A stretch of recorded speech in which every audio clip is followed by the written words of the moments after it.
হেই everyone, আসসালামু আলাইকুম। কেমন আছেন আপনারা সবাই?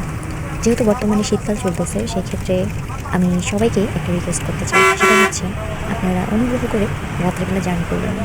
আর যারা জার্নি করেন বা যারা ড্রাইভ করেন, অবশ্যই ডাবল সময় নিয়ে তারপর করার চেষ্টা করবেন। কারণ সবচেয়ে ইম্পর্ট্যান্ট হচ্ছে আপনাদের জীবনের মূল্য। তার থেকে বেশি মূল্য আর কিছু হতেই পারে না, ঠিক আছে?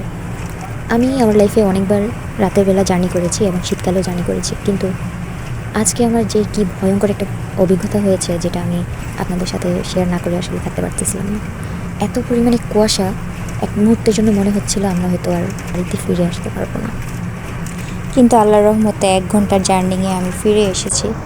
কিন্তু যারা 6 ঘন্টা 7 ঘন্টা জার্নি করতেছে তাদের জন্য আসলে এই জিনিসটা খুবই ভয়ঙ্কর একটা জার্নি। সেই ক্ষেত্রে আমি বলবো যে আপনারা অবশ্যই দিনের বেলা যাতায়াত করাটাই বেটার। অ্যান্ড আমি আবারও বলবো, মানুষের জীবনের থেকে মূল্যবান আর কিছুই হতে পারে না। আজ আমি যে কাজটা করতে পারতেছি না, আমি হয়তো কালকে সেটা করে ফেলতে পারবো, কিন্তু আজ যদি আমার কোনো ক্ষতি হয়ে যায়, কালকে কেউ আমার পাশে থাকবে না। তাই নিজের গুরুত্বটা নিজেকেই দিতে হবে। সবাই যে যেখানে আছেন সুস্থ থাকবেন, ভালো থাকবেন এবং আমাদের জন্য দোয়া করবেন। আল্লাহ হাফেজ।